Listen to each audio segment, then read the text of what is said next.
Harriet Beecher Stowe wrote Uncle Tom's Cabin in 1852. She wrote this book because she felt so strongly about abolishing slavery.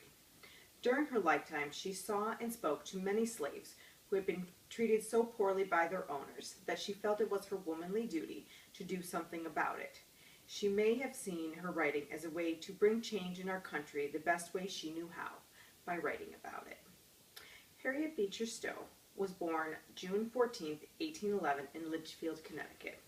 She was one of 6 of 11 children. Her father was a minister, and he encouraged all of his children to be educated, even his daughters, which at this time was very rare.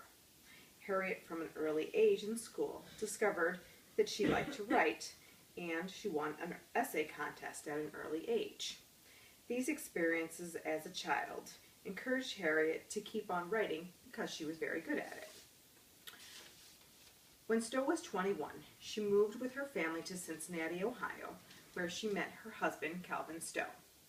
The Harriet Beecher Stowe Center states 6 of Stowe's 7 children were born in Cincinnati, and in the summer of 1849, Stowe experienced for the first time the sorrows many 19th century parents knew when their 18-month-old son, Samuel Charles Stowe, died of cholera.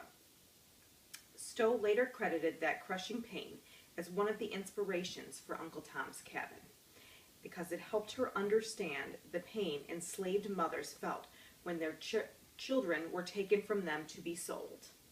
This life experience helped her identify with the people she was writing about and gave her a better understanding of what they were going through. Stowe was also a deeply religious woman who had very strong Christian beliefs. In Stowe's own words, "I wrote what I did because as a woman, as a mother, I was oppressed and brokenhearted with the sorrows and injustice that I saw, because as a Christian, I felt the dishonor to Christianity, because as a lover of my country, I trembled at the coming day of wrath." It is said that Stowe had a dying vision that also compelled her to write Uncle Stowe's Cabin. Because of that, Stowe felt like she needed to do something to try and end the injustice that was happening in our country. In 1850, the U.S. Congress passed the Compromise of 1850 to try and settle the slave dispute, but many think this just added fuel to the fire. In this new compromise was the creation of the Fugitive Slave Law. This required everyone to help catch slaves who had run away from their owners. Stowe could not sit by and watch anymore. She needed to do something.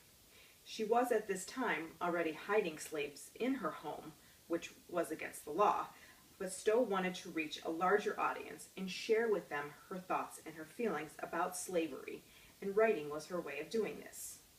Stowe wrote Uncle Tom's Cabin based on accounts she had read about in anti-slavery publications.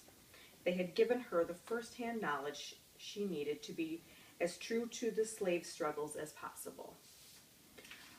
Although it was first published as a newspaper serial, many Americans encountered Harriet Beecher Stowe's Uncle Tom's Cabin for the first time as a musical play.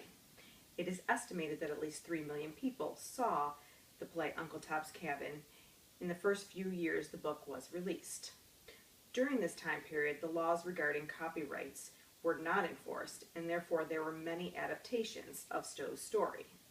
The plays varied in that some were very political, others were modern, and even some were pro-slavery.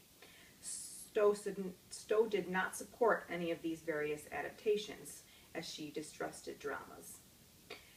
Many have said that Harriet Beecher Stowe changed our country because the book Uncle Tom's Cabin made many people start to think about how we were treating slaves in our country. She was influential in her writing because of the attention to the social issues in the country at that time we were having. We could all take a lesson from Stowe that when we see something wrong, to take action and to make it right, as she did in her writing.